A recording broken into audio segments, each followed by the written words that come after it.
I don't know though. It just seems to be a recurring thing when Chris Paul's on the team and the team is up 2-0. It happens a lot with him. You got to get to that conversation. So yeah, he's lost 7 game sevens too. By the way, he's 0 for 7 in game 7 game 7 L's, 5th 2-0 series lead of his career blown. Yeah, that's it's to a point where I know it's about the team, but it's like you're on the teams that you're the common denominator. Yeah, but so when you have that conversation, then you kind of got to be like, what about him makes him the issue, right? So that's my only criticism with the Chris Paul argument. Yeah, he's the common denominator, but what about him makes him the reason behind it all? Because when you start saying a guy did this and every team he was on, this would happen, how was he the cause of it? And you do look at these games, you're like, well, the numbers do dwindle.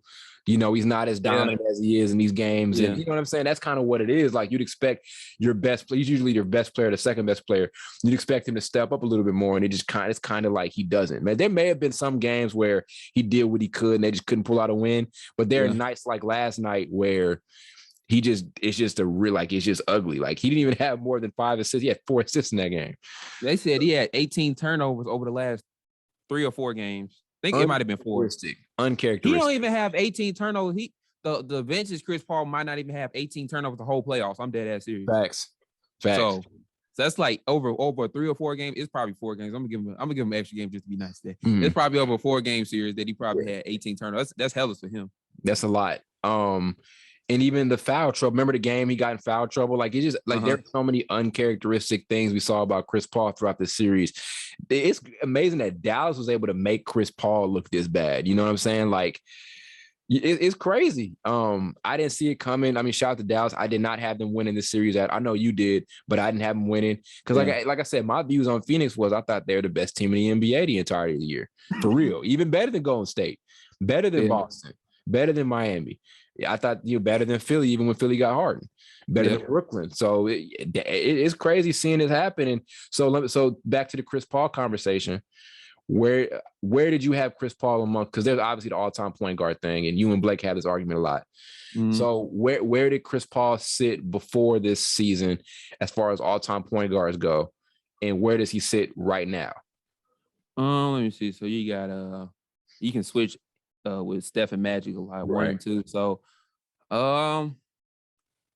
he's probably better than Jason Kidd because he's just better on offense than most of the dudes I'm probably about to name. So like he's better than Jason Kidd on offense, and he has like a lot of all defensive team selections to his resume. So he can play defense too. So I would probably say he's better than Jason Kidd, Steve Nash, and John Stockton. So I don't think he's better than Isaiah Thomas. So I think I'm gonna put him 4th. Okay. On the all-time point guard list. I'm glad you mentioned Thomas because people do forget about Isaiah Thomas. Yeah. So there are two different things you can look at it, right? There's, and I always say this when we're talking about all-time players, there's the legacy thing, and then there's the who's just a better player thing. So with the Curry and Magic thing, you can argue whose legacy was better. Magic changed the game in his own way. Curry changed the game in his own way. We'll probably say Curry is better because we literally watched Steph Curry change the game of basketball right in front of our eyes. Yeah. So those two guys that are going to be at the top as far as legacy goes because those two dudes literally changed the scope of the entire NBA. Stockton, to me, will get the number 3 if we're talking legacy because of the two. He's the all-time leader in the 2 model point guard stats in the steals and assists. Yep. So that's why he gets that. I'd say Isaiah Thomas at my 4 because him leading kind of a dynasty and the 2 rings back to back and the beating the Michael Jordan thing. And the point that he was also ahead of his time as like a scoring point guard. He was ahead of his time. Say it again. Who he beat? MJ. Blake ain't gonna like that. Blake ain't here Blake ain't here to defend him, but go ahead. Yeah, so I put IT at my 4th spot. And then I guess I'd have to put Chris Paul at my 5th spot. But if we're going by pure point guard skill and ability, he's easily top 3, and there's nothing that's going to change that. He's better. You look at the game, he's better than Stockton. Yeah. He's better than Kidd. I don't know about Isaiah. I put Isaiah Thomas over from a skill standpoint, but then he's probably 4. But legacy-wise, it's really tough right now when you look at the blown 2-0 leads and then the inability to get it done in the biggest moments, like when it's time to really go down there and execute. Yeah. Like we can talk about them losing to a really good Milwaukee team last year, but he didn't have it would have been different if he had a great series, but he didn't have a great series. Yeah. You know what I'm saying? Yeah. So. Yeah, no, that's definitely a good list. I I go back. Is it crazy if I go back and forth between who's better, Steve Nash or John Stockton? Because I like Steve Nash game. I think they both. I think because Stockton's argument was his durability. Mm-hmm. That was his argument. I think Nash, if we just put those two guys on the court together, they both get theirs in their own way. It's kind of tough to judge Stockton because I don't even know if a point guard like him would start in the game today. I'm not sure. I don't know, but I think because he obviously he could shoot. Yeah. His dribbling wasn't like phenomenal, but it was average at best. But he just knew how to run a team. If Ricky Rubio could be a starting point guard in today's league, Stockton can't be. Okay, true. Yeah. So it's muddy, but to Chris Paul, is his legacy beyond saving at this point? Like, is it kind of he's really in his late 30s right now, and then like, is there anything? Could a ring? Just a ring? Is it enough to erase a lot of the past stuff? I think he is who he is as a player. Yeah, he's the type of player he will have some good playoff games, but then he'll have a couple where it's like, damn. Because that's what I was meaning when I was trying to critique him that one series, but then he was playing good, so I really couldn't say anything versus the Pelicans. But I'm saying you all see what I'm talking about. That's what I remember saying. You will see what I'm talking about because he'll have really good series, and then I expect that out of him again, and then like he just won't show up. So I don't know how to judge that. Like I don't know if he's a choker or if he's not. I think he's like in the middle of a choker. I think he's in the middle of a clutch player and a choke player. I think he's like right in the middle because he's done too much for me to say he's just a choker, but he also hasn't done like a lot in the playoffs for me to call him like a clutch type of point guard either. So and he's that so that you can either be James Harden or you can be like he's not Harden, but he's like you mentioned he's right in that middle. Like he's not Harden bad, but he's like right. He's almost flirting with it. Almost. Yeah. No, there's a level of trust I have with Chris Paul relative to James Harden. You know what I'm saying? But still, because it's like the closer it gets to the Western Conference Finals or the Finals, he kind of last year he was changing that narrative because the Western Conference Finals he played pretty well, and then the Finals he started off those first couple games well, and then after those first two games it was a tremendous drop off. Yeah, big time. Or a bad drop off. So big time. Yeah, I don't know. I really don't know how to judge him if that makes sense. So run us down with your boys' comments about Pat. Let's talk about that. Okay, yeah. Okay, so Pat Bev was on several shows today on ESPN talking about Chris Paul and the Suns, talking about if you play the Suns and if they play the Suns the next day, the night before, they don't really lose any. His team he plays on, so the Timberwolves they don't, or nobody in the league actually really loses any sleep playing against a player like Chris Paul or Devin Booker because they're not scared of them and everything like that. I mean, that could be some truth. You're not scared of them, but to say you don't fear Chris Paul from a basketball perspective or a skill, that's kind of like you just hating at that point. Yeah, because he was talking on Chris Paul like he was a bum. That's why Damian Lillard tweeted like, "What did he do to you for you to talk to him like that?" But they've always hated each other, so I'm not surprised. It's so funny how I like how quickly it changed from Chris Paul slander to Pat Bev slander. Like it literally. Last night I was thinking, I wonder how long they're gonna kill Chris Paul this week, and it didn't take him but a couple hours. Then Bev comes on and then criticizes Paul, and everybody's like, "Well, look at how great a player Chris Paul really." You know what I'm saying? So it's funny how quickly Chris Paul was able to get that attention off of him. But I said it was a paid attempt by Chris Paul to get the attention taken off of how bad he was. But no, Bev was ridiculous. I mean, I don't believe, because a lot of people say we don't game plan for so-and-so. So like I remember somebody said, it was earlier this year, I forgot what we were talking about, but somebody said we don't game plan for somebody said somebody doesn't game plan for some other player, which I just don't believe.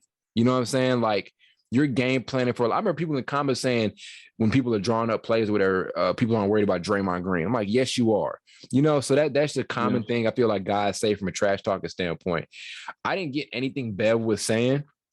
It was all like that's random. Why I was kind of it was so like, random. Yeah, like what's the other thing he said about is Chris Paul a star and he's like a 5 or a 6? He said something like he was talking about Devin Booker because Stephen A asked him, you think Devin Booker's a star? Because I do.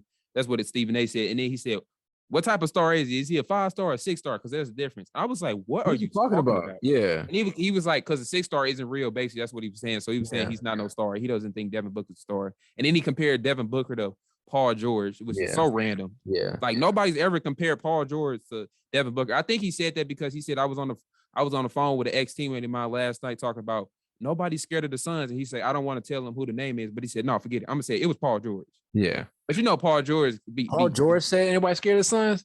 Bro, yeah, he said that because you remember him and Devin Booker had that little fight at one time. You know, none of them will go swing on each other. No NBA player trying to fight, but they was talking trash to each other. Then that's when Paul George said, "You better keep your name on my mouth, or watch your mouth." He said, "Watch your mouth." Yeah.